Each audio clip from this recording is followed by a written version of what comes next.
जय हिंद। एक डॉक्टर अस्पताल में अपनी ड्यूटी देने के बाद अपने घर पर क्लिनिक में मरीजों का इलाज कर रहा था।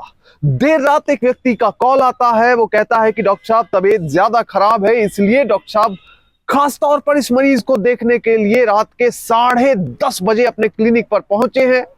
ये व्यक्ति 450 रुपए की डॉक्टर साहब की फीस की पर्ची कटवाता है, अपना इलाज करवाता है और उसके बाद यहां से जाने लगता है। पर थोड़ी ही देर में यह व्यक्ति आकर डॉक्टर साहब को पॉइंट ब्लैंक रेंज से गोली मार देता है और इसके बाद हर जगह जिस व्यक्ति ने यह खबर सुनी उसके पैरों तले जमीन निकल गई।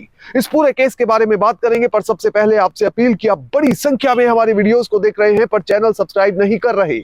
अगर आप इस वीडियो को देख रहे हैं तो फौरन चैनल को सब्सक्राइब कीजिए, बेल नोटिफिकेशन ऑन कीजिए, वीडियो को ज्यादा से ज्यादा शेयर करें और इसके साथ ही अपना कॉमेंट देना ना भूलें। इस पूरे केस की सच्चाई जानने के लिए वीडियो को बिल्कुल आखिर तक देखें, कतई भी स्किप ना करें। अब यह पूरा मामला समझने के लिए आपको चलना पड़ेगा इंदौर के कुंदन नगर इलाके में। इंदौर के कुंदन नगर में रहने वाले डॉक्टर सुनील साहू रोज की तरह अपने अस्पताल जाते हैं और शुक्रवार के दिन 27 दिसंबर को भी वो रोज की तरह रोजमर्रा का काम अस्पताल में निपटाने के बाद घर पर आते हैं और खाना खाने के लिए जिस तरह रोज की तरह परिवार इंतजार करता था, 9:30 बजे उनके परिवार में डिनर टेबल पर उनका इंतजार किया जा रहा है। वहीं दूसरी ओर अचानक से शाम को डॉक्टर साहब को एक फोन आता है। डॉक्टर सुनील को दूसरी तरफ से एक व्यक्ति कहता है कि सर मुझे बहुत ज्यादा सर्दी लगी है, जुकाम हो रहा है, लग रहा है बुखार भी हो गया है, इसलिए मैं आपके पास चेकअप करवाने आना चाहता हूं। कृपया आप मुझे दवाई दे दीजिए, मैं आपके पास तकरीबन 9:30 बजे रात को पहुंच जाऊंगा। अब डॉक्टर साहब सबसे पहले सोचते हैं कि रात को 9:30 बजे मैं यूजुअली अपने पेशेंट नहीं देखता, पर उसके बाद उनको डॉक्टरी का फर्ज याद आता है और वो फौरन अपने पेशेंट को हाँ बोल देते हैं। इस फोन कॉल के आने के बाद डॉक्टर सबसे पहले अपने कंपाउंडर को भी कॉल करते हैं और उसे कहते हैं कि 9:30 बजे एक मरीज आएगा, उसको देखने के लिए आपको क्लिनिक में पहुंचना पड़ेगा। कंपाउंडर भी हाँ कर देता है कि सर मैं टाइम पर पहुंच जाऊंगा। अब 9:30 बजे अचानक से 2 लोग क्लिनिक पर पहुंचते हैं और वो कहते हैं कि डॉक्टर साहब से मिलना है और फोन पर पहले ही बात हो चुकी है। अब जो कंपाउंडर है वो इस बात को समझ जाता है क्योंकि डॉक्टर साहब का फोन पहले ही आ चुका था। वो इस मरीज को बैठने के लिए कहते हैं। इतनी देर में ये मरीज 450 रुपए की डॉक्टर साहब की पर्ची कटवाता है और अब डॉक्टर साहब का इंतजार शुरू हो जाता है।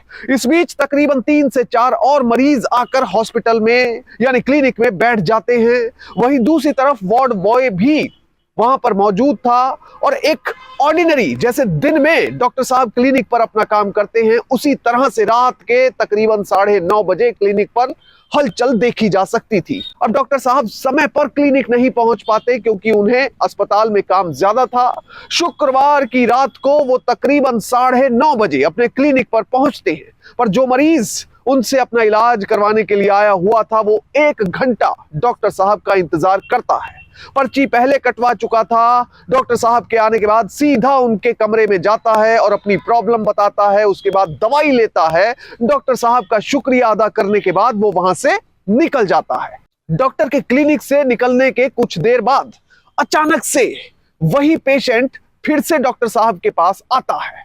अब इस बार उसने मुंह पर मास्क पहना हुआ था या यूं कहें कि मुंह ढका हुआ था और अचानक से वो डॉक्टर साहब के ऊपर अपनी पिस्टल तान देता है। डॉक्टर साहब कहते हैं, अरे मैं तुम्हें जानता हूं, कृपया करके बैठकर बात करते हैं, ऐसे काम नहीं चलेगा। पर वो व्यक्ति एक नहीं सुनता और वो सीधे डॉक्टर साहब पर गोली चला देता है।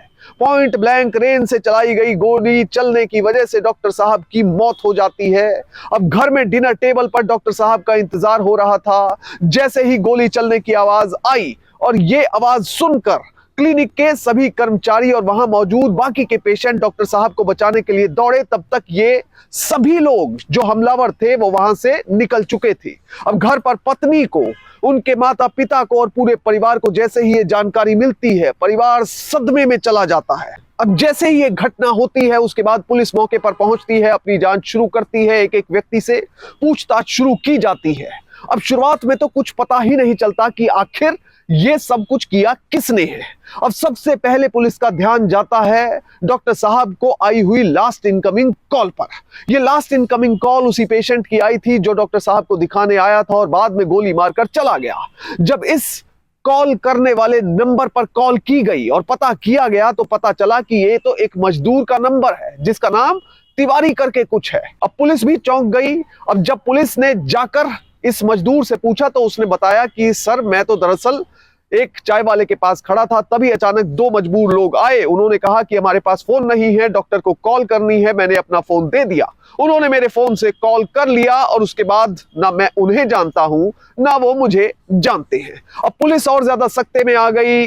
सीसीटीवी कैमरे खंगाले गए। तकरीबन 300 सीसीटीवी कैमरे खंगालने के बाद पुलिस को फुटेज मिलती है सीसीटीवी की, जिसमें दिखता है कि घर पर हमला करने के बाद ये हमलावर किस तरह से एक सफेद कार में सवार होकर भाग रहे हैं। दरअसल दो हमलावर क्लिनिक के अंदर आए थे और एक हमलावर बाहर खड़ा इंतजार कर रहा था। वो बार बार क्लिनिक के इधर उधर चक्कर लगा रहा था और जैसे ही काम हुआ उसके बाद ये तीनों कार में सवार होकर भाग गए।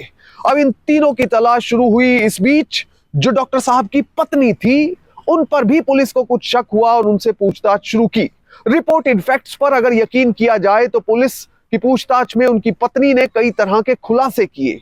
उन्हीं खुलासों के आधार पर पुलिस पहुंची संतोष नाम के एक शख्स को गिरफ्तार करने के लिए। अगर आरोपों पर और दावों पर यकीन किया जाए तो डॉक्टर सुनील साहू की पत्नी का संतोष नाम के शख्स से तकरीबन 1.5 साल से अफेयर चल रहा था, यानी कि उनके बीच में प्रेम संबंध था और इसी के चलते हो सकता है कि इस कत्ल को अंजाम दिया गया हो। पुलिस भी इसी डायरेक्शन में कुछ हद तक बढ़ती हुई लग रही थी। बहरहाल अपनी इनपुट के आधार पर जब पुलिस संतोष को गिरफ्तार करने उसके घर पर पहुंची, संतोष को पता चल चुका था कि घर के बाहर पुलिस आ चुकी है। वो सीधा अपने घर की छत पर पहुंचा और छत से दूसरी छत पर छलांग मारी और एकदम से अपनी कार, अपना व्हीकल लेकर फरार हो गया। उसके बाद पुलिस लगातार उसकी तलाश करती रही और फाइनली उसको धर दबोच लिया गया। इसी के साथ ही रिपोर्टेड फैक्ट के मुताबिक पुलिस ने गुना के रहने वाले एक आशीष नाम के हत्यारे को भी गिरफ्तार किया।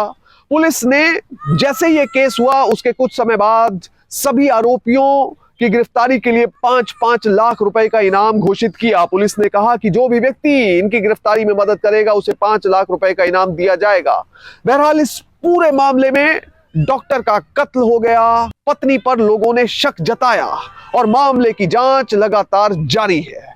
इस मामले में सच क्या है ये फाइनली माननीय अदालत ही तय कर पाएगी और अदालत का फैसला ही अंतिम सत्य और अंतिम तथ्य होगा। पर एक चीज, एक सीख हम इस पूरे केस से ले सकते हैं, वो ये है कि कभी भी गलत रास्ते पर ना चलें। किसी से द्वेष है, वैर है, उस द्वेष और वैर को शब्दों से भी हल किया जा सकता है, बैठकर भी हल किया जा सकता है, पर किसी की हत्या करना, कत्ल करना किसी भी चीज का सॉल्यूशन नहीं है।